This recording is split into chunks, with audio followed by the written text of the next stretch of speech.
Hi guys. Right, today exciting things to learn because this stuff is going to help you understand what is going on so that you can take control, see it for what it is, and remove yourself from the situation. So, we're talking about the 10 ways that narcissists take control of us, of our lives, because these 10 ways, they are only the beginning. Now, I have to give credit to this material. It was created for a company called Reach Out Recovery by Leslie Glass last year.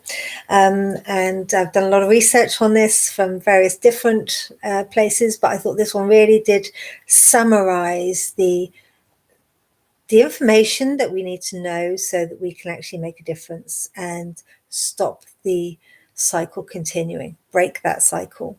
So there are more than 10 ways. Trust me, there are way more than 10 ways. But let's start at the beginning. I mean, what's a narcissist? And are you controlled by one?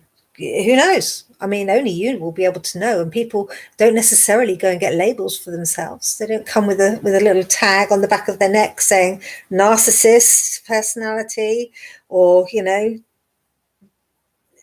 psychopath, sociopath, whatever other label that we might choose to put on them. Psycho, they don't come with those labels. I wish they did. It would make life so much easier. But narcissists are really, really confusing and dangerous. They're probably the most confusing and dangerous people on earth. And if they're toxic or malignant narcissists, they can take control and rob you of your independence in every single way. And don't confuse a garden variety selfish person with a full-on narcissist or sociopath, because narcissism is a character disorder in which people do not have empathy. There is no empathy. They don't care about the feelings of other people. They just want to dominate. They just want to dominate empaths and people pleasers who come from families with substance or control use or alcohol use disorder, and they are particularly vulnerable. So let's give you some tips for living with a control freak, with, learning the ways that they take control so that we can escape them, because you can see it coming and then run for the hills. And what is really difficult to assess in the beginning is that they can seem super nice and generous and caring. And then slowly things begin to change as their masks slip and they morph into this demon of need, of demand, of criticism, and the list goes on until you're walking through a minefield, trying not to be punished for offending. And trust me, I know how that feels. It is not a great place to be. Now, there are 9 traits of a narcissist, and they'll commonly choose someone raised to be codependent as prey. So codependent people tend to be nice and sweet and reasonable and eager to please. And they can be taken in because they don't see what is coming, and they don't believe that people can be toxic for no reason. Most people don't know how to defend themselves against a chronic malicious controller because they just can't see the hurt coming. And over time, they are destructively conditioned to take more and more and more of it until they are just tiptoeing through a minefield and fearful, just terrified that they're the crazy ones. And a narcissist will take control by any means that they have available to them. And when you look at it from a distance, and something that I realized sort of after I was out of my situation was that he got me young. He got me before anybody else really got their hooks into me, so that I did not realize what was happening until it was too late. And by then I was just destroyed. And I spent 15 years with mine. And then I spent another 11 years trying to get away from his control. So in all, 26 years of his influence, minimum. So let's look at solutions to the 10 ways that they take control of us. And the first one is gaslighting. Now, I don't know whether you've experienced this or not, or heard of it, or heard the term. It's really destructive, and it is not an official psychological term. It's basically referenced back to a movie, a black and white movie that was basically this woman that was driven crazy by her partner when he was basically altering her reality by telling her that things didn't happen that had, or things hadn't happened that did, or that way around. If you're concerned about it, look up the film and watch it. It's fine. When you are gaslighted, you feel uncomfortable and you know that something toxic has happened, but the narc in your life tells you that that didn't happen, or you imagined it, or you're crazy. And in a nutshell, you are lied to, and that makes you doubt yourself. So gaslighting may be the most insidious, manipulative tactic that there is. A steady diet of doubting your ability to tell it like it is. It just alters your reality. And your self-doubt eats away at your ability to trust yourself. And in the end, it disables you from feeling justified in labeling and calling out abuse and mistreatment. Now, the solution to that is to write down events so that you have a record later, and you have a trusted group of friends and relations that you can share information with that can validate what really happened, so that you are grounded in reality. Your reality is sacred, and your friends will know that, and it needs respect. Now, telling and discussing what's happening to you with others who love you is different from triangulation, which we'll get to later on, which is using others to cause conflict. Now, best case scenario, get away from people who gaslight you. If they're family members, limit their access to you. Okay. Now, number 2, projecting negative feelings onto you. Projection is a defense mechanism, and narcissists use it to displace responsibility of their negative behavior and traits by putting them onto someone else. So narcissists can't bear to think of themselves as bad or responsible for anything, or angry or difficult. They'll just flat out deny that. And they're constantly projecting feelings that they can't tolerate outwards to others rather than putting them on themselves. And they can't admit or own up to what they've done. They create their own world. Everything revolves around them. And they believe that they are the initiator and master of their personal and professional domain. Everybody else has a role, and that is of serving him and his specific purposes. You're mad, you're sulking, you're ruining my day are things that they say to keep you off center. And projection is when narcissists dump their own traits on their unsuspecting suspects. Instead of admitting that self-improvement may be in order, they expect others to take responsibility for their bad behavior and feel ashamed. I'm sorry, I love you is the response that they want. This is a way for a narcissist to project any toxic shame that they have about themselves onto somebody else, because they don't want to hold that baton. Now, the solution, detach. Completely detach. Feeling sorry for them and trying to deny the charge or explain yourself will only open you up to further manipulation. They rarely have an interest in self-insight or change. They're not interested in that. It's important to cut ties and end interactions with toxic people as soon as possible, so you don't lose your own identity and independence of thought. Now, number 3, creating word salad conflicts. Now, they thrive on conflict. If you ever disagree with an arc, want something different, or challenge them in any way, expect a word salad. And these consist of circular conversations, arguments, projection, and gaslighting to disorient you and get you off track. Now, word salads and nonsensical conversations often erupt into arguments, and they are used to discredit, confuse, and frustrate you. And the goal is to distract you from the main problem and make you feel guilty for having independent thoughts, opinions, and feelings that might differ from the narcs. In the eyes of a narc, you are the problem, and if you happen to exist and disagree in any way. So the solution is that when conversations start going around in a circle or become nonsensical, don't get frustrated. Frustration and anger is exactly what they are looking for, because then they can kind of blame you for everything. Change the subject or walk away. I don't want to talk about this anymore. We'll set a boundary. Boundary setting is crucial for people that you want to keep in your life, but you want to sort of maintain good, honest communication with. You have to draw a line and set a boundary and decide what you will and won't tolerate. Now, nitpicking and game changing. That's number 4. Did you already fulfill someone's need to be excessively catered to? Are you dressing for them, cooking for them, working on yourself constantly to always be in a good mood, to be lovable and worthy? Now it's time for a narc change. Now it's time for them to change what's required. Little things that you already corrected. I am so getting my words mixed up today. They will need tweaking. New goals are set. Constant criticism of things that you do is used to disorient you, because they used to praise you for it, and now you're confused and anxious because what you were doing well, you're suddenly not doing well, and there is no point to the new demands or criticism except for you to work harder for their approval and validation. And by pointing out one single irrelevant fact or one thing that you did wrong and focusing on it, they divert you from your strengths, and they pull you into obsessing about flaws and weaknesses.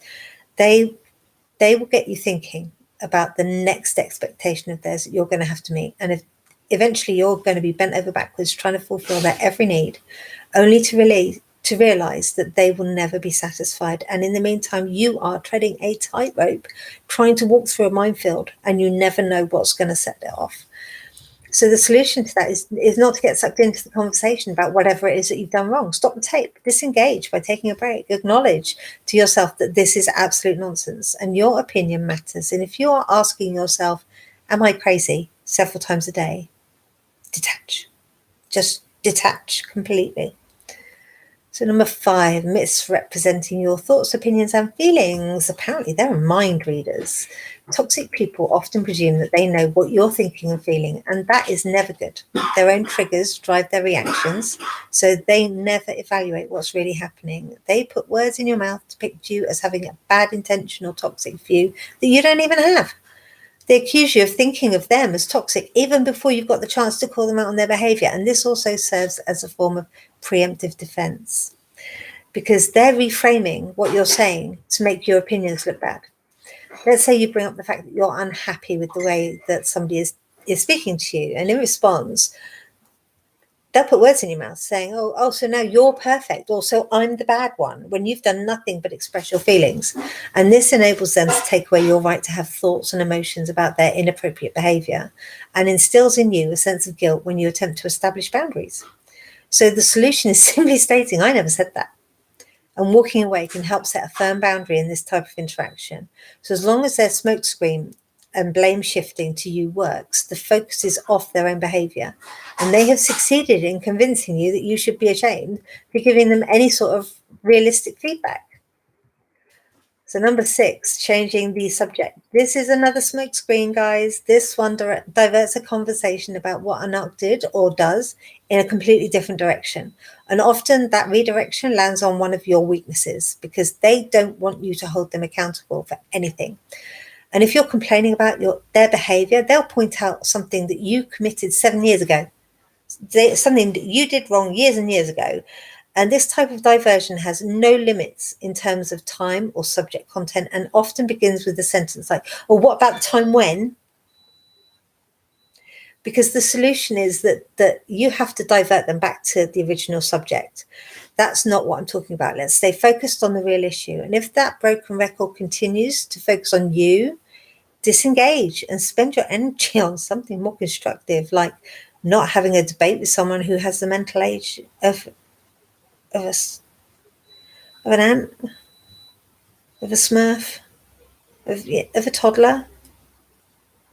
It's pointless trying to argue with them. They just won't listen. And the best thing you can do at that point is just walk away. So number 7, smearing and stalking.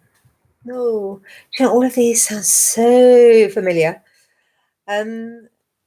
They will slander you, and they will report back to your loved ones, their loved ones, and anyone who will listen. They create stories that depict you as abusive and pretend that they're the victims. They claim that you engage in the behaviors that they don't want you to accuse them of. Even worse, they deliberately abuse you so that they can use your angry reactions against you. Now, a smear campaign will sabotage your reputation and slanders your name so that you won't have a support network to fall back on. This is exactly what they want.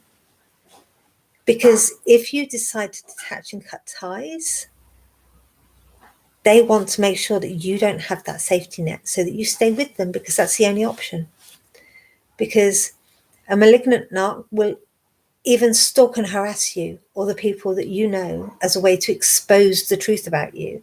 And smearing you hides their own abusive behavior while projecting it onto you. So the solution here is to get help. Seriously, don't wait until this goes too far. I left it far too late, far too long. This is more than hurtful. Stick to the facts and don't react when you're an object of a smear campaign. You know, just ignore, no comment. Just stick to the facts and don't react. And in high conflict divorces, they will use your reactions to their provocations against you. Document any harassment, any cyberbullying, any stalking, any emails that are abusive, any text messages that are abusive, and always limit contact to preferably your lawyer. If you can't do that because it's too expensive, then email. And you have one email address specifically for communication from them, and that's it. There's no further need for communication. And if you have children together, then basically they can only phone you whilst they have the children if there is an emergency or a change in visitation. Apart from that, all communication is to be by email. This is something that I didn't do very well. And I went through the stalking and the harassment and the bullying and everything, and I should have documented. I should have just instilled boundaries, and I didn't. And I learned the hard way that that's the only way that works, because I tried everything. And if you can, find a therapist and a lawyer familiar with narcissistic personality disorder, because at least then you'll have somebody that understands what you're being subjected to and can help you get past that and through to getting the results that you need. Number 8, triangulating. It's bringing the opinion or perspective or threat of another person or other people into your relationship. And malignant narcs love to triangulate their significant other with strangers, co-workers, ex-partners, friends, and even family members to bolster even their claims about you. Everyone knows what you do to me. When a narc changes the story so that you appear to be the aggressor, it validates their abuse. At the same time, it invalidates your reaction to abuse, because triangulation puts you on the defensive and makes it too difficult for others to know what's really going on. And if you try to defend yourself too vigorously, that may also validate the other person's claims. And triangulation can also create love triangles that leave you on the outside feeling unhinged and insecure. They also use the opinions of others that they have influenced to validate their point of view. And it's a diversion tactic. Straight up, diversion tactic meant to pull your attention away from their abusive behavior and into a false image of them as a desirable, sought after person. And it leaves you questioning yourself. And if Mary did agree with Tom, doesn't that mean that you must be wrong? The truth is that narcs love to report back falsehoods about others, say about you, when in fact they're the ones smearing you. And the solution, there is a solution to this. To resist triangulation tactics, realize that whoever the narc is triangulating with is also being triangulated by your relationship with the narc as well. So everyone is essentially being played by this one person. And reverse triangulate the narc by gaining support from a third party that is not under their influence, and also by seeking your own validation. You do not need to have their validation to survive and to thrive. Now, number 9, preemptive defense posturing. Now, preemptive defense is setting up a false nice guy image. They paint themselves in glowing terms all the time, stressing qualities that they just don't have. I'm a nice person, or I'm too nice, or you can trust me. I really care about people. I would never hurt you or anyone. There's no basis, in fact, for these assertions. And toxic and abusive people overstate their ability to be kind and compassionate. They often tell you that you should trust them without first building a solid foundation of trust. And when you see their false mask begin to slip, sometimes during that devaluation period of that abuse cycle, then the true self is revealed to be the terrifyingly cold, callous, and contemptuous person that they are. Now, there is a solution to this. To counter a preemptive defense, reevaluate why a person may be emphasizing their good qualities.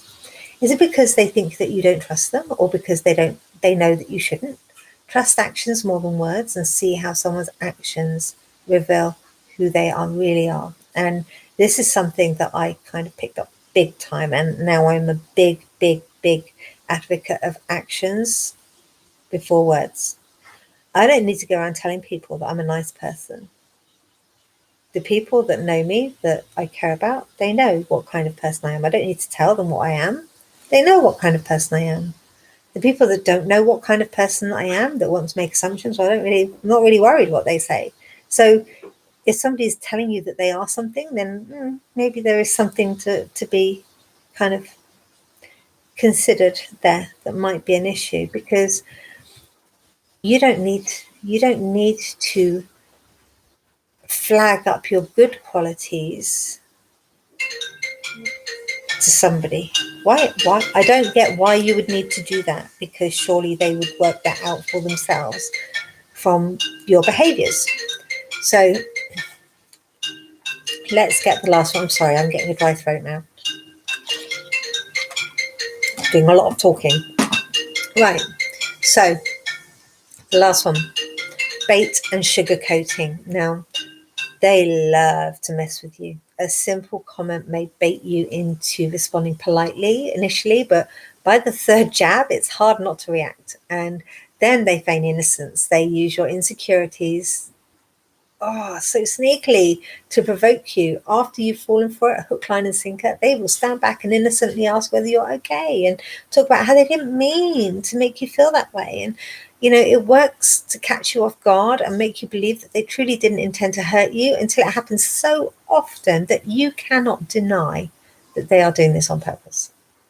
They are being malicious. They really are. And the solution is, remember that you're being baited so that you can avoid engaging altogether. Provocative statements, name calling, hurtful accusations, unsupported generalizations, for example, they are common baiting tactics, and your gut instinct can tell you when you're being baited. Feeling bad about what another person is saying about you and expounding on is a red flag for you to get some space and detach. Now, I think the important thing here is the control that narcs have over their victims is no joking matter. Become aware and take steps to take care of yourself. And you may need help getting away and healing. And if you are deeply embroiled, and there are children involved, or if you don't feel safe, find legal help, find other help to protect you. There is always help available for those that want it. There are always solutions if you're willing to look for them. You might not always like those solutions, but there are always solutions. And I'm not in any way recommending the hiring of a hitman to make that solution. I'm sorry. I should really wipe that out, shouldn't I? Just in case that is taken literally. No. There are always solutions. And I am a prime example. I spent many, many, many years in an abusive relationship, and I went through all of these tactics. They were all done to me. And it nearly destroyed me. I can honestly say it nearly destroyed me. There were times when I was contemplating suicide. There were times I was contemplating taking my own life, because I could see it as the only escape. That was the only option available to me. And then I went and had a child with them, because that was clever.